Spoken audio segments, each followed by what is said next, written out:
We both let out audible yelps when they scored the third goal. It was incredible.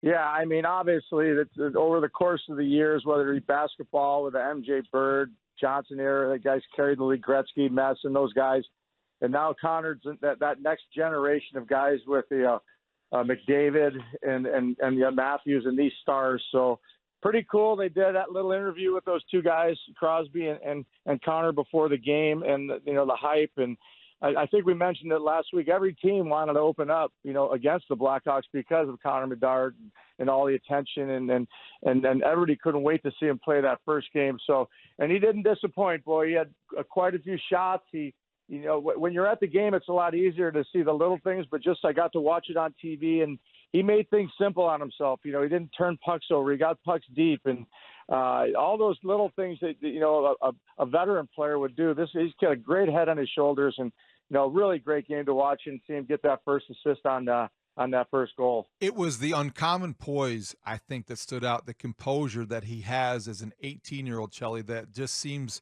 remarkable. And I wonder if that is a product of just being raised right or just this innate hockey sense. But when you see it, doesn't that stand out? And that's the most sustainable thing, right? There's a lot of things that you think he'll adjust to and get better at, and certainly he's good right now. But how do you explain just the composure with which he plays? Well, it's a skill. He sees things ahead of time, like all the other great players did. But he can know where the puck's going before it goes, or he knows where he's going to put it before he gets it. Even on that goal against Crosby's goal, you could see he looked back to let his winger know that he was going to take the point, and there's that confusion. And I believe it was 71 Taylor Hall. Like I said, he should have stayed with Crosby and switched with Connor, and you could see him communicating.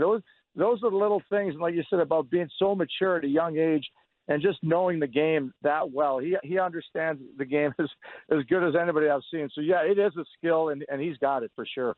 And it's incredible because you win that game, and then you get on an airplane, and now Boston opens tonight, and you are you're competing against the team that had 135 points last year. And I know that they've changed quite a bit, but it's not like they got a lot worse. And it'll be very interesting to see him on the second game of a back-to-back. Yeah, there's no question that these guys work hard for Luke Richardson. They like him. It's a carryover from last year. And now what they've added, those guys like Corey Perry, Foligno, some veteran leadership, Taylor Hall, I think it's going to help them. And obviously you're talking about Boston, who's been a powerhouse for the past 10, 12 years with a lot of great players. But whenever we started those road trips back in the day, you win that first game, it seems like you go on to go on a roll there and put together a string. And hopefully that's the case. They got some confidence. And like I said, it's not by no means were they outshot. Mrazek obviously had to come up with the big saves, but so did their goalie. So they got to be feeling great about themselves. But you're right, back-to-back early in the season, that's a little tougher to play those. But over the course of the Hawks' history, I think we're one of the top teams that play the most back-to-back games every year. But it does take time to get used to that. You mentioned Luke Richardson, Shelley, and I think last year the Hawks remarkably somehow were second in the league in multi-goal comebacks. And last night they did it again. Down 2-0, they win 4-2. To me, that says this is a team that's resilient, and this is a team that the coach is getting the most out of, and they never stop playing the same way from the first shift through the last, and that is a nice trait to have for a young team.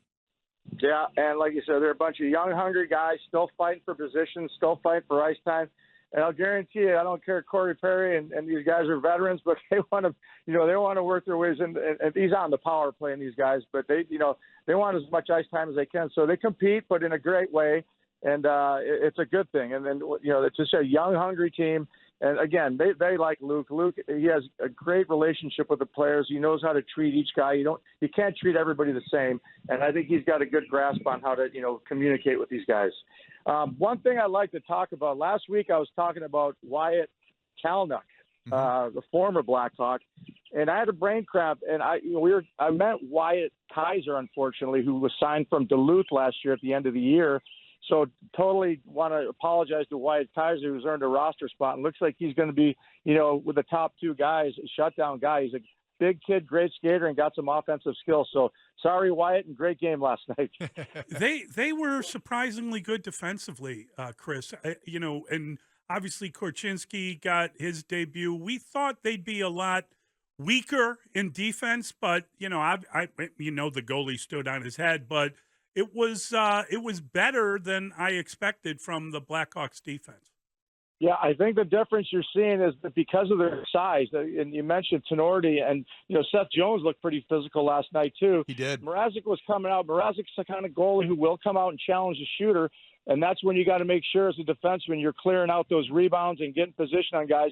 This group of guys, and I mentioned Kaiser too, are really strong. So I've always been a big fan of a bigger defenseman. You look at Vegas had the biggest core defenseman last year in the league, and all the teams in the past, St. Louis had Big D when they won the Cup. So we've got some size on the back end, and I think that's going to be the difference of eliminating those second chances and guys being, strong enough to handle those power forwards or top two lines on other teams. Chelly, you mentioned Corey Perry and Foligno, all the veterans, Taylor Hall, they come to Chicago. All of the attention is on the prodigy, the 18-year-old rookie. How does that go over in a dressing room where there is a hierarchy? The Hawks didn't name a captain. How, if you're a veteran on the Hawks, are you enjoying this? Are you benefiting from the obvious attention, or are you looking at it like, okay, kid, enough already? I think a guy like Corey Perry and Foligno, they got great personalities, and if things aren't going well for Connor, they're going to have a light, look at it and make them laugh and trying to loosen them up a little bit and take as much pressure as they can off them. And that's your job as a veteran in the room, on the ice, and they're going to obviously they got a little physical on him a couple times. He got hit. He'll get used to that, and use that to maybe, know where guys are and just use that to propel them and push off the other way. And that'll just take a little time. But, those veteran guys are going to help him a ton. And, again, back to Luke Richardson, he's got a good demeanor about him, and I'm sure he's going to help Connor a ton.